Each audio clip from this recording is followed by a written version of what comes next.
Muling umingay ang usapin online matapos ang naging pagtatanong ni Senator Erwin Tulfo sa pagdinig. Para sa ilang netizens, ipinakita niya ang masusing pagbusisi sa affidavit at testimonya ng witness, lalo na sa mga bahaging sinasabi nilang tila minadali at may mga pagkukulang. Ngunit para sa iba, iba rin ang kanilang pananaw sa naging pagdinig. Sa tingin ninyo, senyales ba ito ng uri ng pamumunong nais ipakita ni Senator Erwin Tulfo? Hindi po kayo nagtataka? Hindi kaya, sir, dito sa mga nakita po natin mga ebidensya rito, mukhang sablay-sablay, parang minadali ho ninyo. Kulang ang mga dokumento at parang minadali.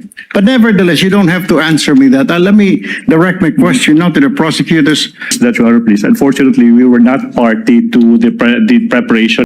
Marami ang nagtatanong, bumabawi na kaya si Senator Erwin Tulfo sa tiwala ng taong bayan o may pagkukulang lang ba sa affidavit ng prosecution? Ang sagot ay nakasalalay sa mga ebidensya at magiging desisyon ng tamang proseso ng batas.